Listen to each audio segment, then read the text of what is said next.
para a sua vida, para qual que era o sentido da sua existência, qual que era a sua missão, e ele descobriu que através de um chá, a Mãe Terra, que tem um nome lá específico em castelhano, falou com ele durante o transe que ele obteve na experiência desse chá, e que desde então ele agora tem seguido esse caminho. Ele não é um cara que vive o tempo todo tomando chá ou nesses lugares, mas tem congressos. Aliás, isso é interessante. Essa galera tem congressos assim, tipo, para tomar o chá e que falam a respeito do chá. É interessante. Pois bem, acordado esses quatro princípios aqui, a gente precisa também entender o que significa o termo secular. O secular ele tem três abrangências. Ele pode falar de uma estrutura social e política, tudo isso de acordo com Timothy Keller, tá? Que vai falar a respeito de uma sociedade secular, que é aquela em que existe uma separação entre religião e Estado, ok? Vai falar a respeito de uma outra característica que é uma descrição de indivíduos, ou seja, a pessoa secular é aquela que não sabe se existe um Deus ou qualquer esfera sobrenatural além do mundo natural. Então, ela é apegada às coisas dessa terra aqui, o raciocínio, a intuição, até mesmo a fé dela. E aí, quando você falar de fé, talvez você fale assim, Everson, mas a fé não é dada apenas por Deus? Sim, mas existe uma... Eu tenho que parar para vocês gravarem? Ou pode continuar falando? Pode continuar, Ed, que eu tô vendo Ok, aqui como que faz para gravar. beleza. É, e daí você pode falar assim, Everson, mas a fé não vem... sim, fé é dom de Deus, mas existe um senso comum a respeito de fé, que é essa atribuição de confiança para além das suas próprias forças. E mesmo que as pessoas elas busquem resolver tudo que existe na Terra através da própria razão, é necessário que haja fé a respeito dessa razão. Vou dar um exemplo. Uma vez, conversando com uma antiga chefe minha, recém-formada em psicologia, a gente estava conversando sobre Freud e sobre a influência dele no mundo com a psicanálise.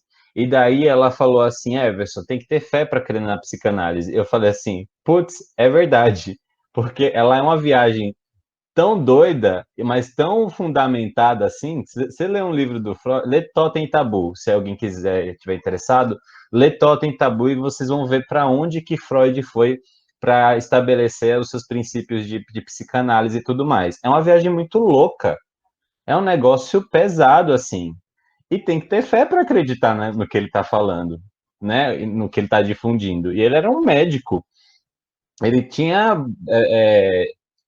vamos dizer assim, um certo conhecimento científico para poder colocar à prova, mas ainda assim exige fé, porque é uma viagem absurda. Pois bem, você pode ter fé também para ser secular, ok? E o terceiro tipo de secularismo, ou de como esse adjetivo é atribuído, são para um tipo particular de cultura, com seus temas e narrativas. Uma era secular é aquela em que toda a ênfase recai sobre aqui e o agora, sem que haja qualquer concepção daquilo que é eterno. Ok? Então, três conceitos. Separando o estado de religião, o que não é religião, o que não é de fé é secular. Pode ser a descrição de um indivíduo que não acredita no transcendente, então ele é secular. Ou pode ser uma cultura em si que não pensa apenas no aqui e agora. Então a gente pode usar todos os três conceitos de secularismo e falar que a nossa sociedade ela meio que vive nesse aspecto assim, né? Mas antes de dar continuidade e entrar exatamente no capítulo 1, eu queria fazer uma pergunta para vocês. Primeiro, eu queria saber, eu vou interromper aqui a minha apresentação, eu queria que vocês realmente se manifestassem assim e me respondessem uma coisa. Primeiro, quem aqui nasceu ou se converteu na igreja que se encontra e nunca saiu dela, é, enfim, está a vida inteira na mesma igreja, na mesma denominação, por exemplo? Eu não sei se dá para levantar a mão aqui no negócio. Guilherme, quem mais? Eu também. Eu também, quem? Eu Rebeca? Rebeca. Isabela. Rebeca, Isabela, João, a Su também. Mais alguém? Vou só contar de novo. Quem? Matheus? Ok. Nós somos 21, eu acho que já foram umas 6 pessoas falando, né? Ok, mais 6 pessoas.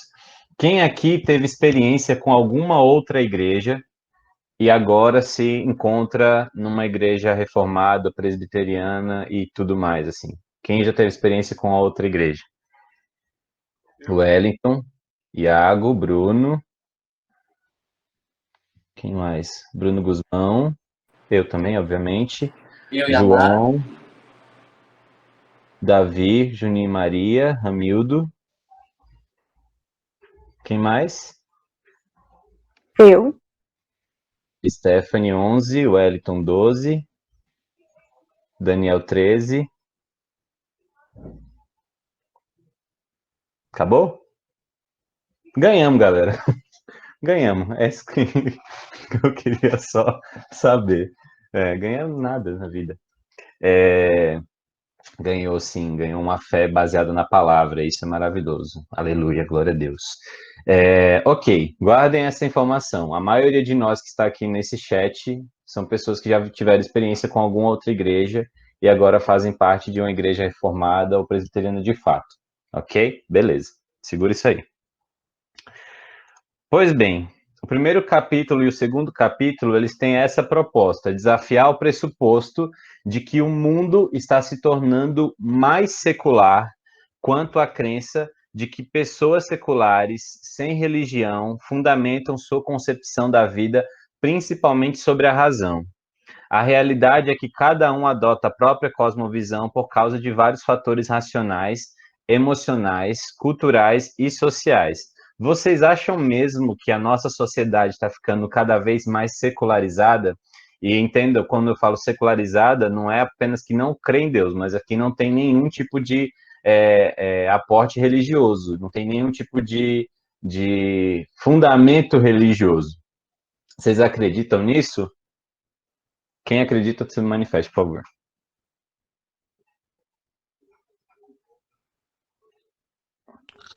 Eu acredito que ainda tenha algum resquício, né? Nós sabemos que a moral ela foi totalmente corrompida por conta do pecado, tudo mais, mas eu acho que ainda existe um resquício ainda da vontade de Deus ali, né? Bem lá no fundo ainda exista, né? Rapaz, é bem lá no fundo. Logo com Deus soberano? Não, tem muita coisa. Mas assim, eu queria saber se, na sua concepção, você acha que a gente está indo cada vez mais para um secularismo, ou seja, para uma falta de fé, ou o contrário? Está cada vez piorando a situação? É isso que eu quero perguntar. Ser mais simples. Eu acredito que sim. Eu acredito que está cada vez mais piorando, né? Ok. Mais alguém concorda com o Davi?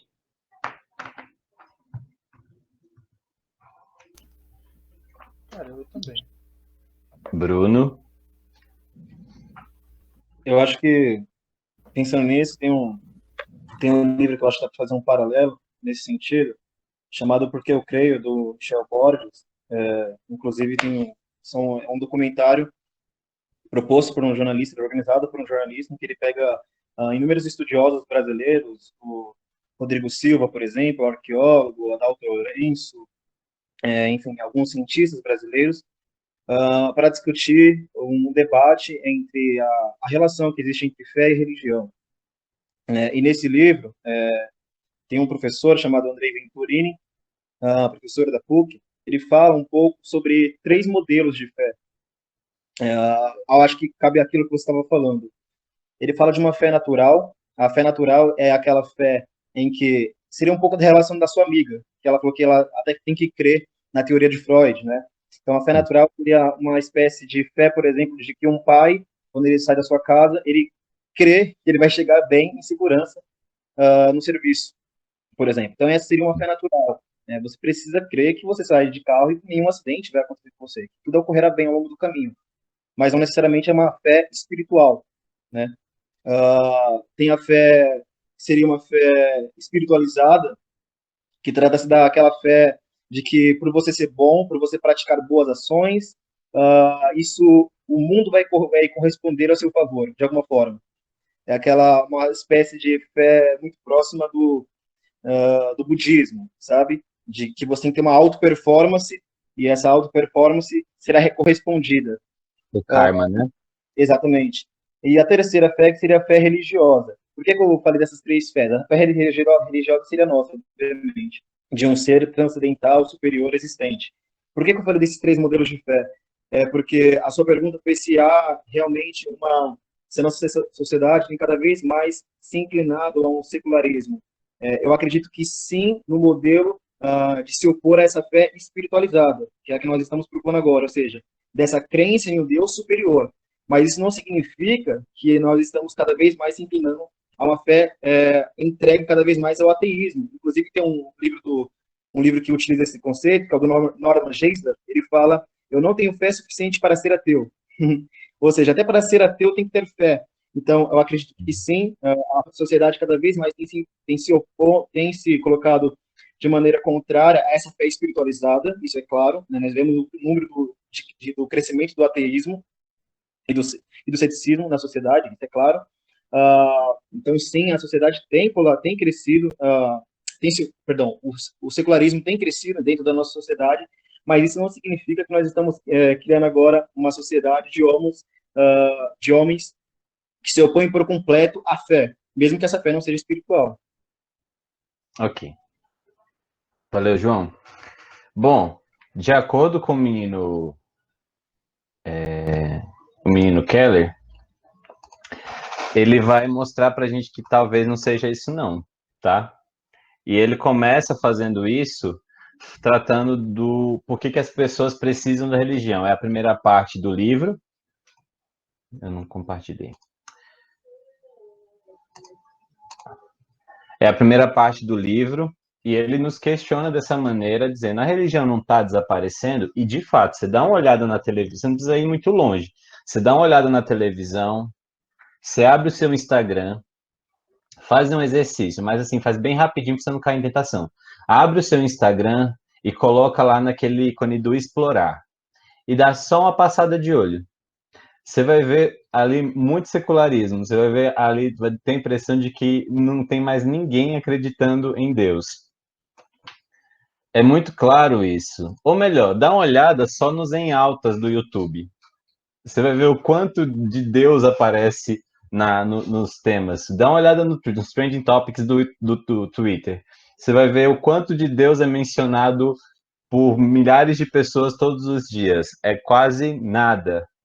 E aí você olha para essas coisas, você faz essa conta, dá uma olhada no seu jornal e você fala assim: já era, a gente aqui, nós somos os remanescentes e essa sociedade ela está perdida. Esse século XXI é o pior de todos e não há salvação para esse povo que tá aí na internet fazendo dancinha sensual no TikTok e tudo mais. É assim que a gente crê, ok? A gente acha que não existe mais esperança e fé. Daí o Timothy Keller ele vai começar falando para a gente, deixa eu ver se é o próximo slide, enfim. Não, ainda não, ainda aqui. Ele vai falar para a gente de uma pesquisa realizada pelo Centro de Pesquisas Pew Research Center em abril de 2015, segura a data. E a conclusão dessa pesquisa é que as pessoas precisam de religião. Essa pesquisa saiu no Washington Post e a pesquisa ela evidencia que apesar do que a gente pensa a respeito desse secularismo, esses homens e essas mulheres pesquisadores chegaram à conclusão de que nos próximos anos, principalmente, aliás, até os nossos dias, nossos anos 2020 e 2021, haveria um aumento cada vez mais gradativo de pessoas apegadas a alguma religião, afeitas a algum sentimento religioso. Calma aí, eu ainda não estou falando de cristianismo, eu estou falando de afeição religiosa, estou falando de pessoas que, ao invés de embarcarem no secularismo, atribuindo a sua fé somente ao que é racional, elas têm algum tipo de apoio, de muleta ou de objeto de fé de cunho religioso. É isso que a pesquisa já estava dizendo em 2015. E aí, o que se chega à conclusão? De que essas pessoas elas realmente queimaram largada, porque já no ano de 2015, o aumento de pessoas crentes no cristianismo ou no islamismo estava cada vez maior. E eu não sei se vocês acompanham as notícias sobre o campo missionário, e eu convido vocês, encorajo vocês a darem sempre uma olhada no que está acontecendo. Existem milhares de blogs confiáveis que falam sobre missões, para vocês terem uma ideia um pouco mais abrangente a respeito disso. E aí, pensando nisso, eu falei assim, ué, mas espera, eu também tenho a impressão, ou eu tinha, que a gente estava sendo cada vez mais, como a Su falou, sendo uma minoria. Ainda não estou falando de cristãos, estou falando de pessoas que creem em algo transcendente, ok? Porque a gente está cada vez mais num mundo em que autocentrado, egoísta, sem nenhum tipo de respeito pela religião, seja lá qual for. Então, a gente está indo para um caminho muito ruim. E essa visão pessimista, ela é um pouco complicada, porque ela não abrange o que está acontecendo. Repito, sim. Depois eu vou até colocar aqui para vocês. Depois eu coloco, tá? Me lembra para eu colocar aqui, Guilherme, depois o nome da pesquisa. Me lembra, tá? Que eu vou esquecer. Porque a gente tem uma visão baseada, uma cosmovisão, aliás, que por mais que ela tenha os pressupostos bíblicos, mas de maneira geográfica, ela é afeita apenas à nossa sociedade. E isso vai ficando cada vez mais fechado quando a gente olha para São Paulo, por exemplo. A gente acha que São Paulo é o espelho de todo o Brasil. E não é.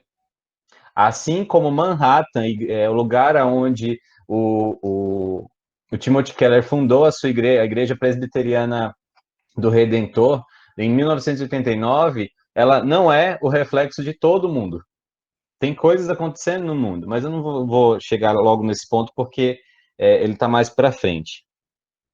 E aí eles chegaram à conclusão de que a crença em Deus faz sentido para 4 em cada 5 pessoas no mundo e vai continuar desse modo num futuro previsível, um futuro bem próximo, aliás.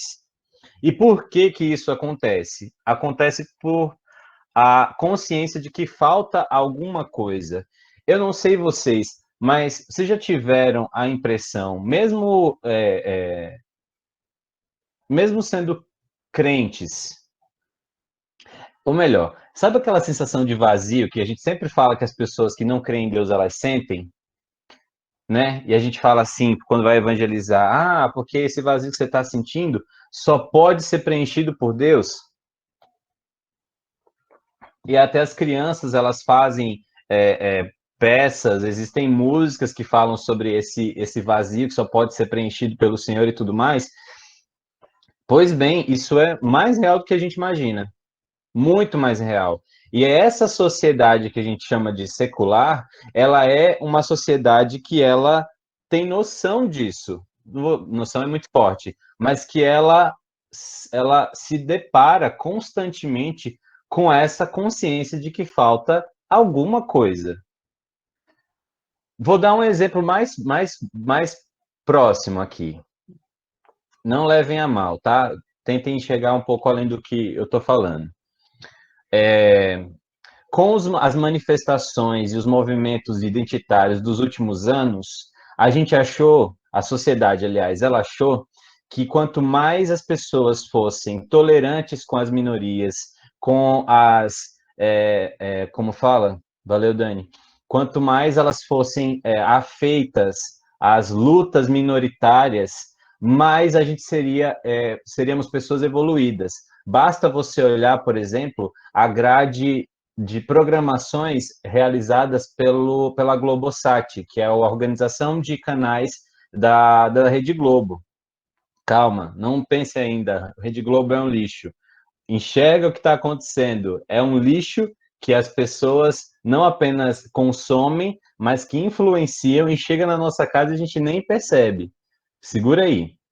Aí, agora a gente tem canais, temos programas, temos redes sociais que difundem um respeito minoritário, uma tolerância com a diversidade, pluralidade, seja lá como for, porque é esse o caminho para a evolução humana, para que nos tornemos uma sociedade melhor. Foi essa a proposta. Aí a gente ficou dentro de casa durante alguns meses e a gente achou que o mundo ia acabar.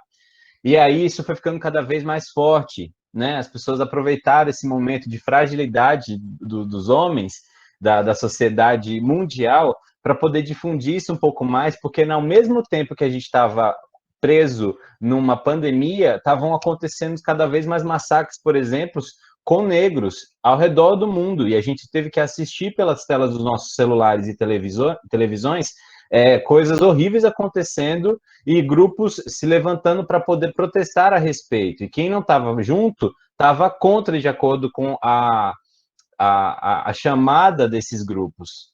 Ok? Beleza. Alguns meses se passaram, nós tivemos essa oportunidade de refrear, acalmar os ânimos e pensar um pouco a respeito dessas coisas. E aí, quando chega 2021, a gente tem um Big Brother. Everson, mas a gente é crente, a gente não assiste Big Brother. Eu sei que você talvez não assiste ou tente não assistir, mas você sabe do que a gente está falando, porque o secularismo ele nos deixa cada vez mais a par das coisas. Ele utiliza da globalização para fazer com que ninguém consiga ter o seu espaço preservado de pureza imaculada sobre o que está acontecendo na sociedade, né? Afinal de contas, acontece uma coisa no Big Brother, milhares de canais fazem vídeos sobre, os blogs cristãos escrevem sobre, os perfis no Instagram escrevem sobre. E aí você pergunta assim, mas espera, tem alguma coisa, estão assistindo, estão vendo, estão acompanhando de alguma forma. Então a gente vamos entrar num acordo aqui de sinceridade que a gente está acompanhando o que está acontecendo. Ok? Deus está conosco, tá? Não é pecado de saber o que está acontecendo, não. É pecado a gente ser escravizado por isso. Se eu não ler o chat, gente, me perdoa, tá? É só para eu seguir meu raciocínio. E daí, dentro dessa casa do Big Brother, a gente assistiu às pautas minoritárias e identitárias que tinham em si um discurso de uma necessidade de promoção de justiça até genuíno, afinal de contas, negros não podem ser mortos porque apenas são negros, mulheres não podem ser desrespeitadas porque são mulheres, homens não podem ser discriminados porque são homens, e muito menos podem utilizar da sua posição de homem para oprimir outras pessoas. E tudo que eu falei aqui não é pauta da minoria, é pauta bíblica. É o que a palavra do Senhor nos fala. O homem não pode ser autoritário, ele tem que amar a esposa, ele tem que respeitar a mulher, tem que tratar a irmã como uma irmã em Cristo. A gente não pode ter nenhum tipo de segregação cultural pelo estrangeiro ou por conta da pele da pessoa. Tudo isso é bíblico. Tudo isso é bíblico. Não vou gastar tempo com isso, vocês bem sabem. Mas aí a gente viu esses movimentos darem um nó nas suas pautas e nas suas discussões e caírem numa contradição absurda. E aí surge o cancelamento. E aí, com o cancelamento, as pessoas perceberam que a conta não fecha. E ainda que elas se juntem a um grupo identitário, falta alguma coisa. Está faltando alguma coisa. Falta muita coisa. Em 2016, saiu uma matéria na revista Psique, uma revista de psicologia, que estava falando a respeito de alguns medicamentos que ainda estão em teste e que têm funções neurológicas a serem aplicadas. E se esses testes derem certo, eu não estou falando de um negócio que vai acontecer, é um negócio que nesse momento está sendo testado. Presta atenção, está sendo testado. Por exemplo, um medicamento contra o racismo. Depois, se vocês quiserem, eu mostro para vocês a capa da revista. Eu acho que eu ainda tenho aqui. E não só sobre isso, mas, por exemplo, medicamentos para tratar qualquer tipo de segregação, assim, ou preconceito. Então, uma pessoa, por exemplo, que tem preconceito com uma outra etnia, ela poderá tomar um remédio e esse remédio vai causar um efeito mais acolhedor em relação a outra pessoa, também em relação à classe social e tudo mais. Porque, de acordo com a sociedade secular, a gente precisa de respostas racionais para inibir para poder resolver alguns problemas. Só que esses medicamentos eles ainda não foram aprovados e, de acordo com com a Associação de Psicologia Americana e de acordo com outros institutos de pesquisa neurológica, é possível que eles não sejam, como é que fala? Não sejam liberados para consumo, porque os efeitos colaterais deles alteram os sentidos mais simples, até muitos deles até a capacidade motora. Então, eles não vão, provavelmente eles não sejam aprovados, ok? Por que eu estou falando isso? Porque exatamente quando a conta não fecha para o secularismo, eles vão entender que está precisando de alguma coisa, beleza? Seguindo, daí o Timothy Keller ele vai falar a respeito de um dos filósofos mais ilustres do mundo, que eu não sei falar o nome dele, mas eu acho que é Jürgen Habermas. Se alguém sabe o nome dele e falou assim, nossa, ele falou errado, tem misericórdia. E esse cara era um dos maiores defensores da visão iluminista de que é só a razão secular que deveria ser utilizada em espaços públicos. E aí, há pouco tempo atrás, ele surpreendeu a classe filosófica ao acreditar que a razão secular sozinha não consegue explicar o que ele chama de a substância do ser mundo. O que isso significa? Não dá para você fabricar afeto, é isso que ele está falando. Então não dá para você entrar num laboratório, colocar algum tipo de substância química para poder liberar algum tipo de neurotransmissor ou de algum hormônio que cause algum tipo de afeição por outra pessoa, porque essa essência do ser humano, ela está fora do campo racional. Falta alguma coisa. É isso que a gente está entendendo. É isso que o Timothy Keller está defendendo. Falta alguma coisa. E a religião, ela está desaparecendo, então, diante de uma situação como essa, fica aí a pensar, tá? Então, princípios de moral, de consciência, de direitos humanos e etc., são, de acordo com esse filósofo, eles não podem ser fabricados, porque, aliás, não só não podem ser fabricados, como eles são de cunho da tradição judaico-cristã. E isso a gente acaba não lembrando, porque quando a gente fala, por exemplo, que uma pessoa é boa, mas só falta ser crente, a gente precisa entender que todo senso de bondade que ela tem está incluído num sistema judaico-cristão de pensamento, ainda que o nosso país seja católico, mas ainda assim tem o viés cristão de alguma forma, que é proveniente dos judeus. Afinal de contas, a salvação veio dos judeus, não é verdade? Então, quando a gente fala a respeito de ser bom, de ter algum princípio de ética, de moral, a gente não tem como tirar Deus dessa equação. Não tem como. A pessoa ela pode não ter tido contato com a Bíblia, ela pode ter crescido aqui em São Paulo, no meio dessa metrópole, e não ter entrado em nenhuma igreja, porque ela cresceu dentro de um ambiente onde a razão ela é sempre mais importante, aonde tudo que é feito tem que ser explicado, tudo que existe é explicado, mas ela não aprendeu na Bíblia que ela precisa amar a Deus sobre todas as coisas, o próximo como a si mesmo, que tem que honrar pai e mãe, que não pode adulterar, que não pode roubar, que não pode matar, e todas essas coisas que a gente sabe. Mas esse princípio de normalidade, de moralidade, de ética, de direito comunitário e coletivo é judaico-cristão. E não sou eu, o seminarista do terceiro ano, que está falando. São pessoas muito mais gabaritadas do que eu. Alguém tem alguma dúvida até então? Não. Everton, Everson, me respeita, rapaz? Tô zoando. desculpa. Desculpa mesmo. De boa. Interessante isso que você acabou de comentar. Eu não li o livro, eu tô com ele em minhas mãos, ainda não parei para ler, porque hoje tem muita coisa da pós, tem bastante coisa para ler. Tá perdoado. Valeu. Mas eu acho interessante, de qualquer forma, a leitura vai ser feita, mas eu acho interessante que a discussão que você está falando, dessa falta de sentido, né? O livro abre no final discutindo por que as pessoas precisam de religião. Eu acho que tem dois teóricos que dá para a gente pensar justamente naquilo que você falou. Um deles se chama Mircea Eliade. Ele vai falar que ele é um grande mitólogo. Ele vai dizer que desde o mais remoto passado nunca houve uma sociedade que ela seja arreligiosa na história da humanidade. O que isso significa? Que desde o mais remoto passado, o homem sempre buscou, a humanidade sempre buscou atribuir sentido à sua existência humana. A princípio, no mais remoto passado, através do mito. O mito nada mais era do que uma forma de reexplicação da sociedade, através de fenômenos sobrenaturais. Por isso que ele vai utilizar um conceito chamado homo-religiosos.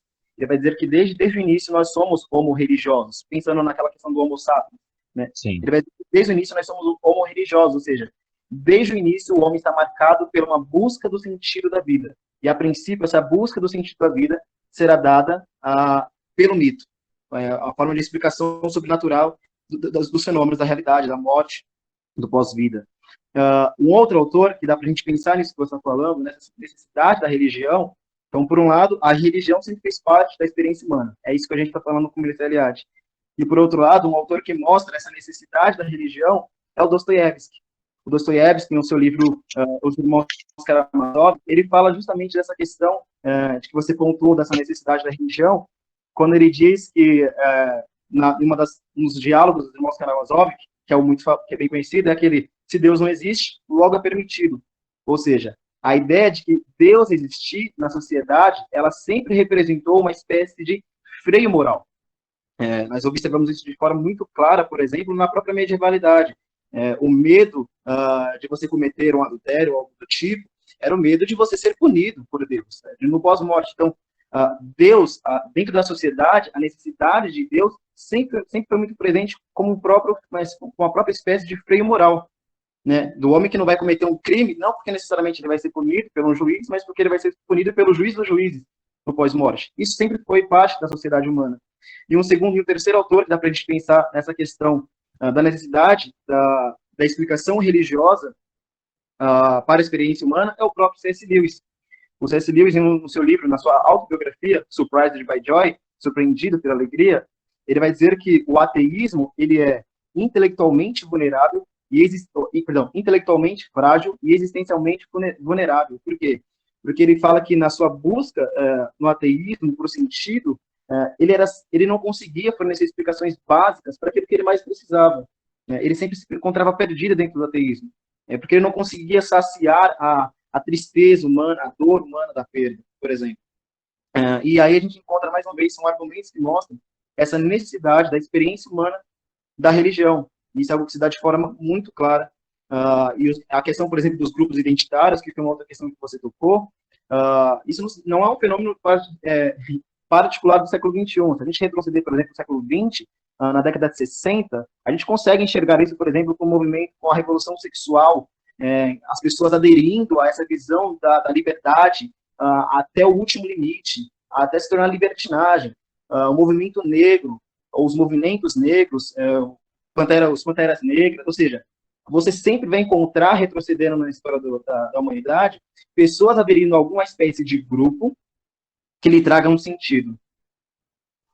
Porque, exatamente por isso, porque existe uma necessidade. Que necessidade é essa? Quando as pessoas elas encontram ou percebem uma necessidade, elas criam automaticamente elas começam, aliás, uma busca por identificação. Isso acontece em todo lugar. É só você ver o grupinho que você tem dentro da igreja. São feitos por pessoas, e eu não estou falando da questão pejorativa de panelinha, mas que dentro da igreja você tem pessoas que você se aproxima mais. E por que você se aproxima mais?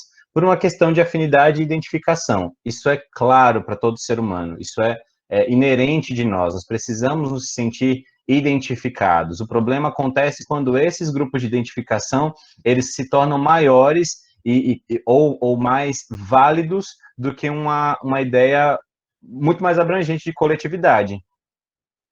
Um exemplo, mas ainda assim, o que eles denotam? Denotam uma necessidade que o homem tem. essa consciência de que falta alguma coisa nos persegue, meu irmão. Nos persegue todos vocês que estão vendo. E aí, quando a gente está falando sobre razão, sobre todas essas coisas, talvez agora você comece a pensar assim, então é realmente a ciência, é misericórdia, tem que orar por esse povo. E, na verdade, não, a gente não pode negar a ciência, isso seria ignorante, e não pode ser feito principalmente pelos cristãos, porque até a difusão da ciência nesse mundo é obra do Senhor. Só dá uma olhada no que começou a acontecer na ciência a partir da reforma, e você vai ver que no plano de Deus, o conhecimento sobre a obra da criação, ela é entregue para os homens. Quando uma Bíblia é compartilhada, meus irmãos, quando a Bíblia deixou de ser um instrumento apenas para um grupo que entendia mais e passa a alcançar a vida de outras pessoas, elas começam a enxergar a terra, elas começam a enxergar as coisas ao seu redor. Os acadêmicos começam a ter uma outra percepção de que o que Deus formou, a ideia criacionista desse mundo sendo criado, obviamente, a ideia criacionista de um mundo dá muito mais margem, dá muito mais argumento, dá muito mais insumos para esses caras estudarem mais.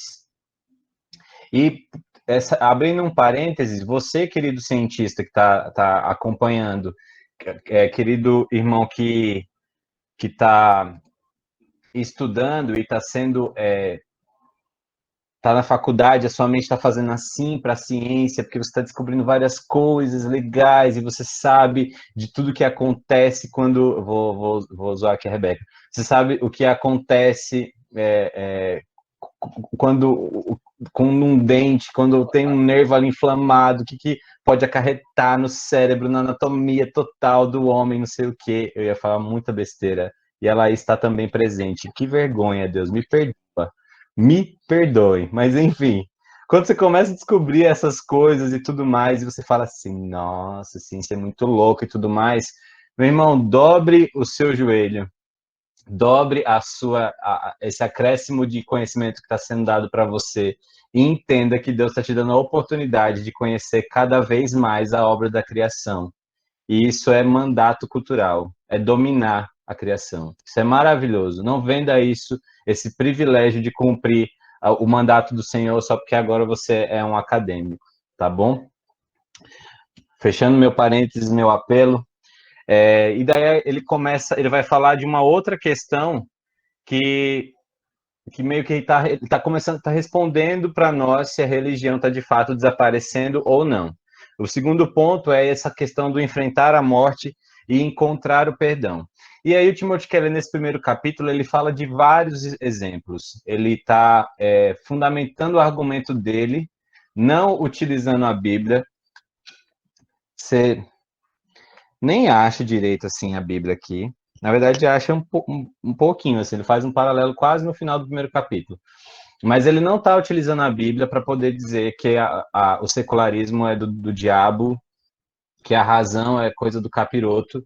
Ele está mostrando, através de pessoas muito gabaritadas, dando exemplos através dessas pessoas, de artigos e tudo mais, que a religião não está desaparecendo.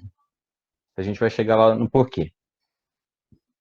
E aí, quando ele vai falar sobre esse tema, de enfrentando a morte e encontrando perdão, ele vai trazer o exemplo de um jovem neurocirurgião chamado Paul Kalanithi, ateu ferrenho, desses militantes mesmo, que quando estava próximo à sua morte, ele começou a crer não só em Deus, mas nos valores do cristianismo, como sacrifício, redenção e perdão. E quando perguntaram para ele por que ele teve essa mudança tão drástica, ele respondeu assim, eu achei esses valores irresistíveis. Isso depois de ter defendido, depois de muito estudar e perceber que essas afeições, amor fraternal, comunidade, senso de sacrifício mesmo, não eram coisas que dava para se achar. Em 2016, eu fiz um ano de psicologia. Naquele ano, que eu não faço ideia de como está agora, mas naquele ano eu lembro do meu professor falando assim, olha, existe uma busca científica para se encontrar o núcleo da alma. Para quem não sabe, psicologia, psi, né, é a letra do alfabeto grego, que é símbolo da psicologia, e psicologia vem da palavra psique, estudo da alma, psique é alma, ok? E daí eles estavam tentando, até aquele ano, encontrar o eixo da alma, o núcleo da alma. E de acordo com algumas pesquisas, eles estavam tentando defender que a alma era encontrada no meio do nosso encéfalo, no meio do nosso cérebro, para ficar mais tranquilo, e ficava num determinado ponto ali. Mas eles nunca conseguiam provar isso. Por que não dá para provar isso? Porque não dá para provar isso, pô. Não dá. Não dá. Tanto não dá que as experiências que a gente tem durante a vida, elas demonstram exatamente isso. Precisou esse jovem neurocirurgião se aproximar da morte para poder entender que a vida dele não poderia ser baseada ou explicada pela ciência que ele tanto dedicou seus dias. Ele foi chegando no final da vida e foi, como é que fala? Atraído para o sacrifício, para o perdão e para a redenção em Cristo Jesus. Então ele não só deixou de ser ateu, ele entendeu que essa vida que o cristão tem, que a tradição judaico-cristã difunde, ela tem mais probabilidade de provar as coisas da vida do que o caminho que a ciência faz, tirando Deus da equação.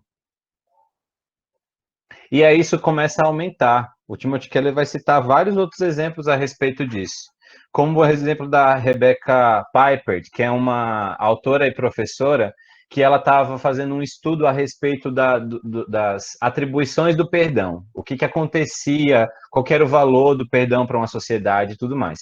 E daí ele conta que essa mulher ela foi participar como ouvinte de uma aula de pós-graduação de Harvard, uma matéria específica chamada Sistemas de Aconselhamento. E daí, durante a aula, eles estão no meio de um estudo de caso, onde um homem domado pela sua hostilidade e ira por conta da sua mãe, era o objeto ali de estudo deles, e aí ela faz uma pergunta. Eu agora vou precisar de cola aqui, porque eu não lembro a pergunta dela direito. Mas ela faz a seguinte pergunta para o professor. Ela fala assim, Cadê? Ela perguntou para o professor como é que ele reagiria se o homem, se esse menino, esse rapaz, que demonstrava uma hostilidade muito grande para sua mãe, pedisse ajuda para ele. A gente pressupõe que ele seja um terapeuta, um psiquiatra, um psicólogo, seja lá o que for. Como é que ele reagiria como professor, sendo colocado diante da seguinte situação: me ajuda porque eu quero perdoar a minha mãe, como é que eu faço isso? Aí o professor respondeu que o perdão era um conceito que presumia responsabilidade moral e muitas outras coisas com que a psicologia científica não podia lidar.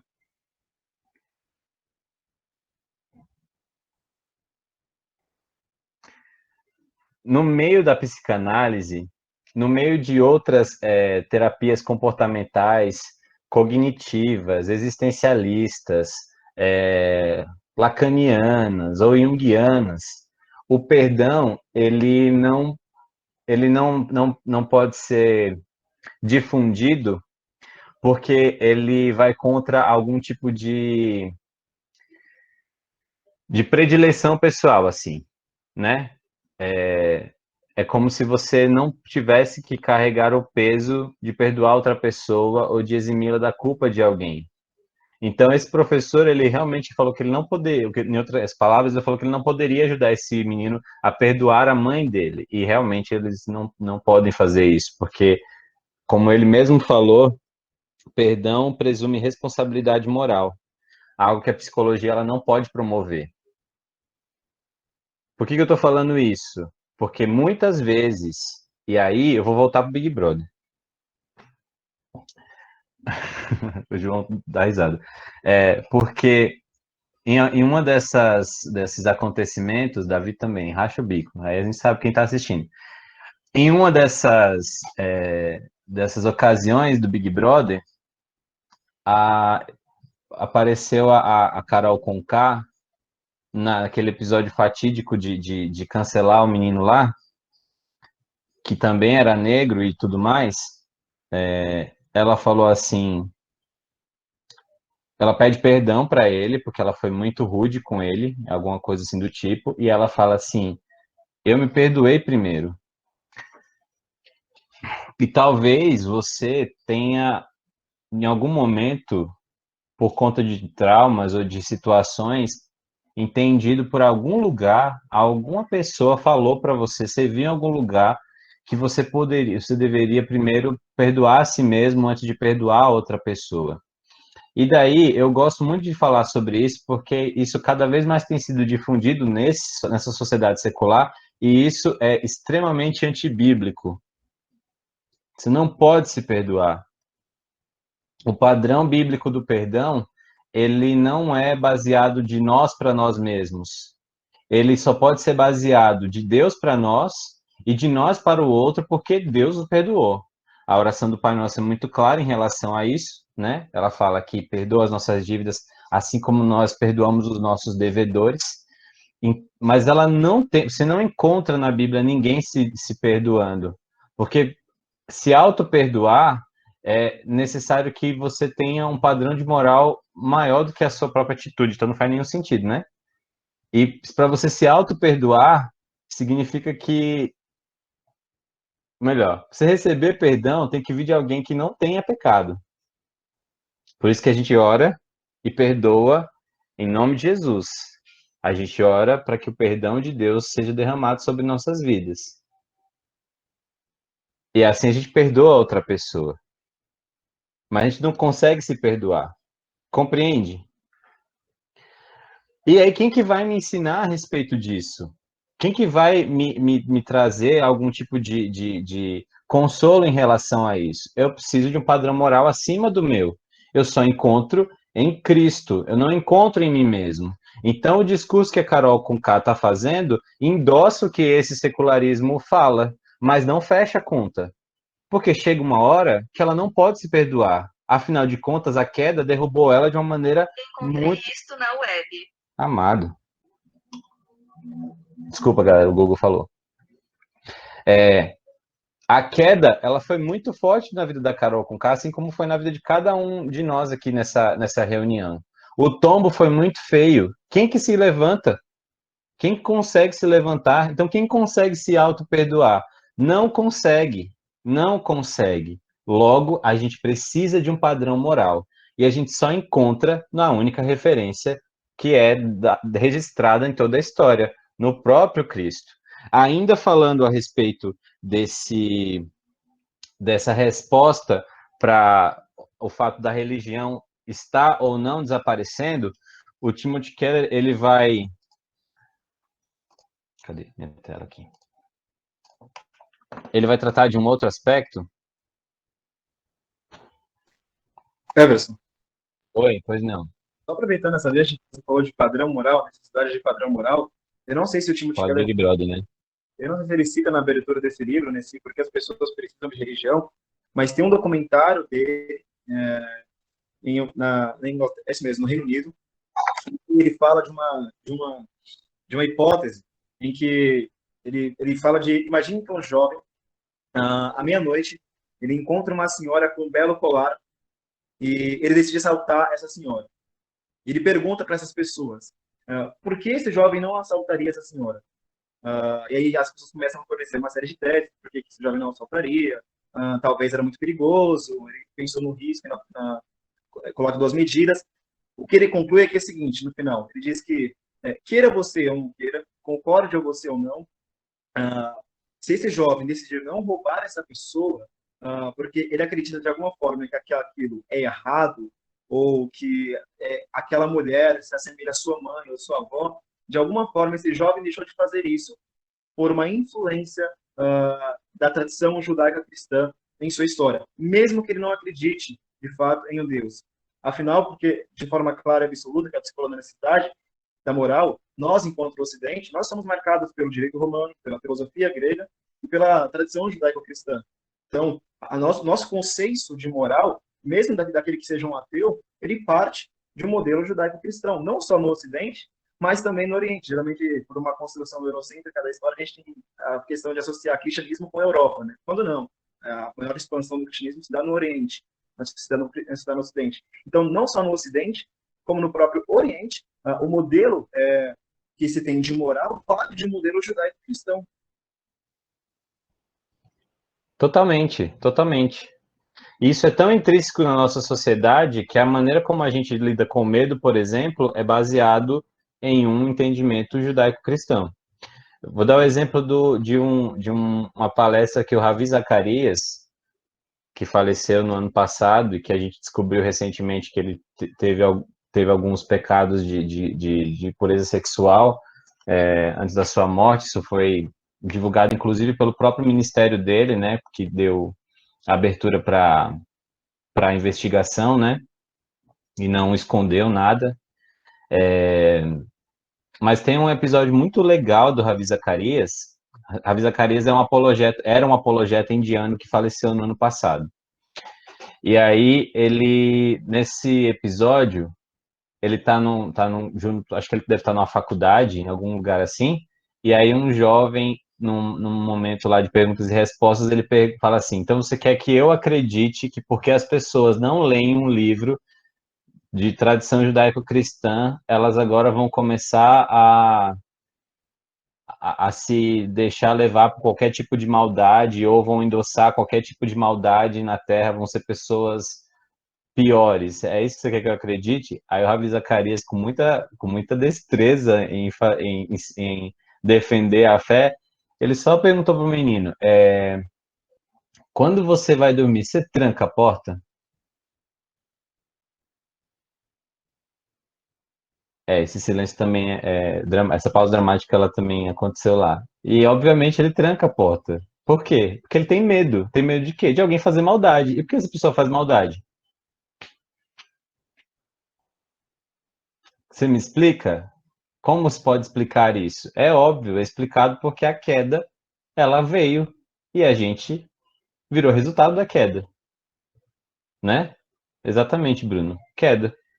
Não tem outra explicação. O homem, amante de si mesmo, quer ter aquilo que não pode ou que não precisa, por isso ele vai roubar. E se ele está aí no mundo promovendo maldade, eu fecho a minha porta para poder me proteger dele.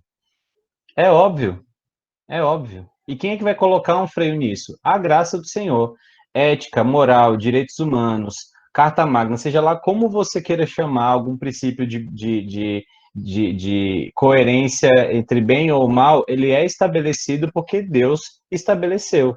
E não só estabeleceu, mas difunde isso durante anos pela sociedade para que a história seja protegida de alguma forma. E para a glória dele, obviamente, né? Que é a coisa primária.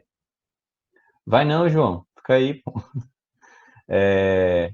Então, assim, a gente não pode esquecer que essas coisas, elas existem. Mas dando continuidade ao nosso tema, o Timothy Keller agora ele começa a tratar, ainda respondendo à pergunta de se a religião está ou não desaparecendo, ele vai falar agora sobre um senso de transcendência.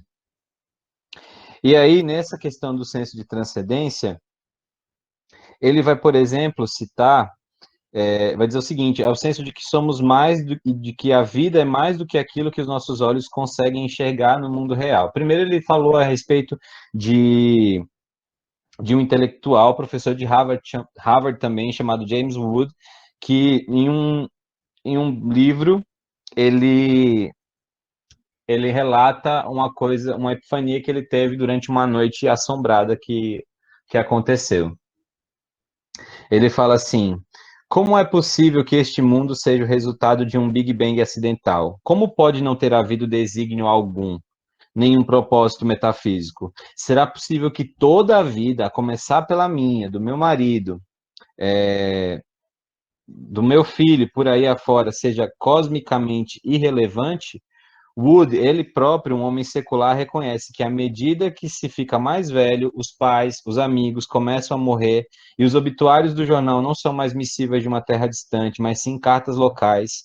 e seu projeto parece cada vez mais sem sentido e efêmero, esses momentos de pânico e incompreensão parecem mais frequentes e mais agudos, e, creio eu, têm a mesma probabilidade de se manifestarem tanto no meio do dia quanto da noite. Por que a gente está falando de tudo isso? Já deu meu sinal aqui. Por que a gente está falando de tudo isso? Espera aí, deixa eu tirar aqui a apresentação. A gente está falando de tudo isso porque o homem, ele entende que em algum momento da sua vida, e o Timothy Keller ele vai defender isso, em algum momento da sua vida, ele vai olhar e vai falar assim, pera, mas o que explica?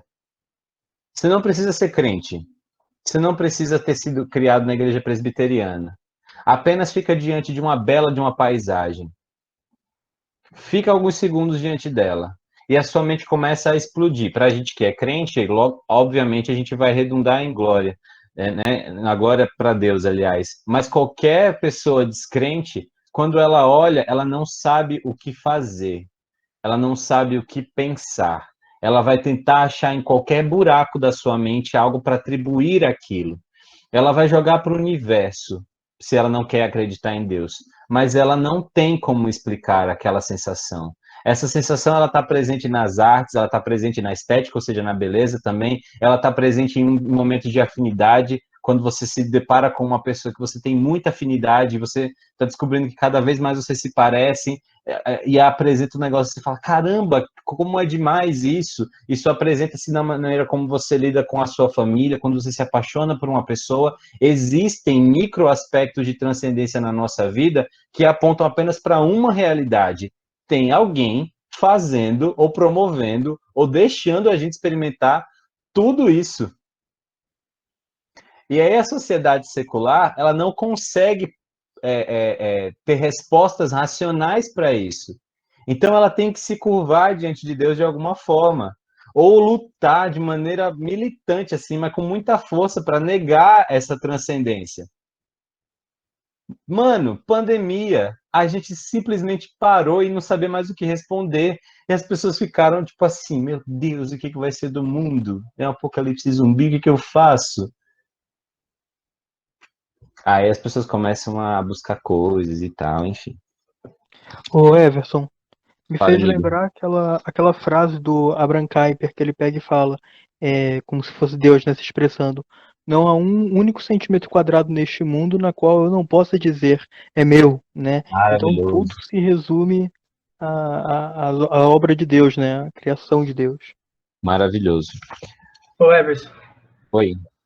Fala, em amigo. relação a isso também, né, quando o homem observa a criação e ele tem esse senso, mas não atribui glória a Deus, a um Criador, é basicamente o que Romanos 1 fala, né, retrata. Aí vai entrar a questão da queda, né, os efeitos da queda no homem.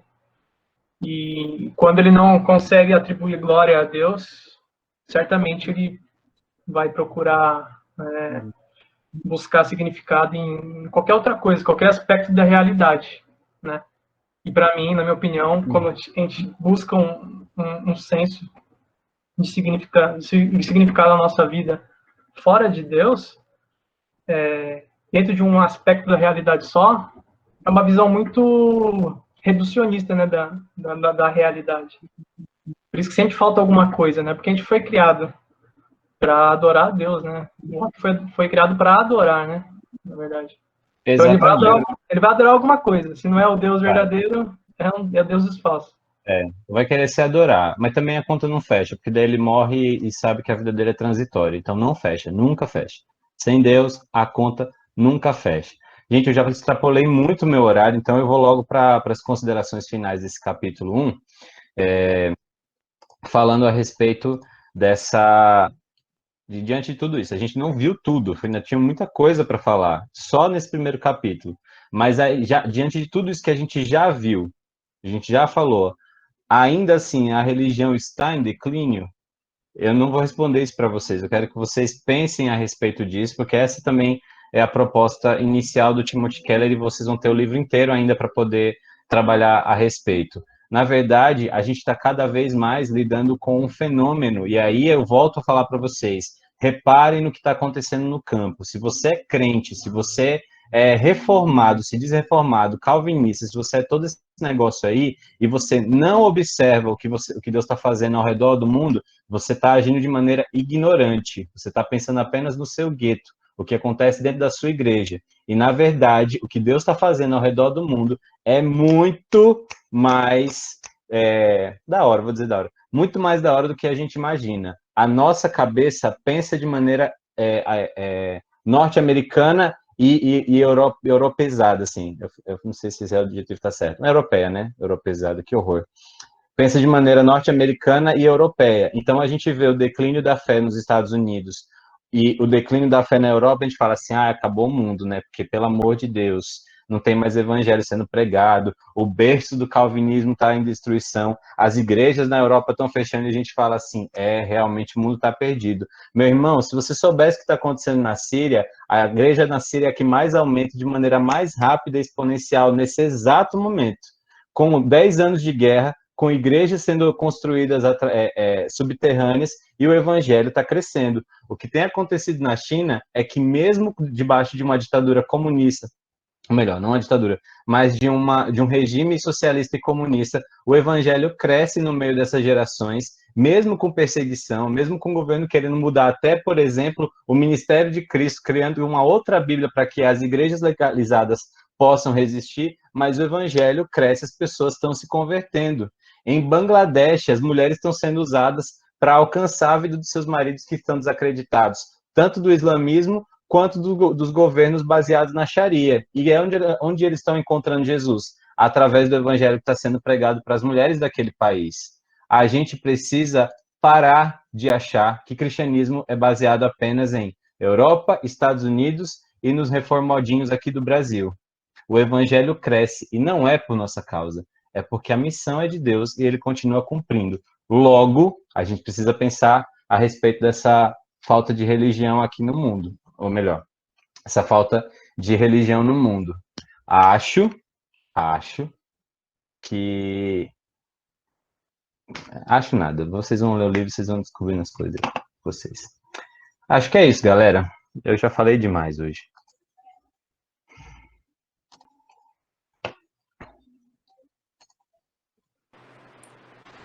Amém. É isso aí, você viu? Agora a gente vai ter que ler o livro para poder saber o que o Everson estava querendo achar aí no final. Mas aqui a proposta era essa. Ou melhor, ler o livro e participar do próximo PG. Boa. Não é? Boa, isso aqui galera. já é um gancho. A gente nem combinou, mas estava combinado. Exatamente. Então, para a gente poder finalizar, Everson, muito obrigado. Deus abençoe sua vida. Que a religião não fique em declínio para você, tá bom? Tá bom, seu amalequita secular.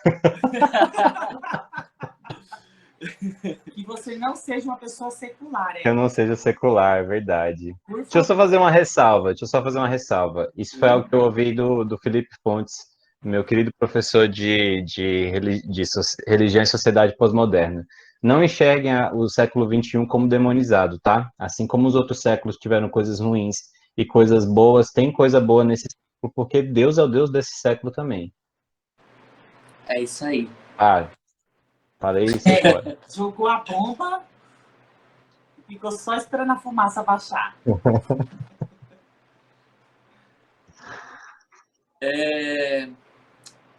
A gente vai terminar então. Agora a Má vai orar pra gente finalizar.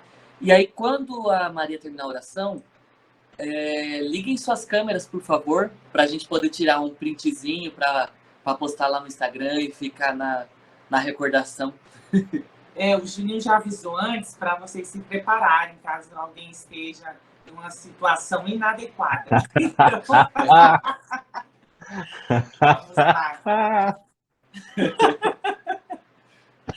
Eu amo. Só para deixar claro também, você sabe que a gente ama muito você, Everson, e todas as suas palestras. A gente é suspeito em falar... Desculpa, eu não ouvi. que você E a falou? gente é suspeito em falar que a gente ama você e ama suas palestras, viu? Eu tinha ouvido. É Queria ouvir suspeito. de novo. Ah, e o pessoal também gostou bastante, que eu vi pela carinha de alegria deles. Quem não gostou, fazer o quê, né?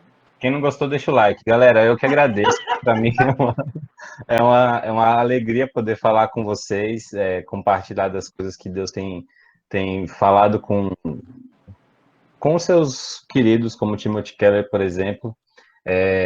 Eu não sei muita coisa, mas o pouco que Deus sabe é para compartilhar. Então, que pouco Deus sabe, o pouco que Deus me ensinou é para compartilhar. Então, quem quiser conversar mais sobre essas coisas, eu estou à disposição. O Juninho tem meu número, peguem com ele.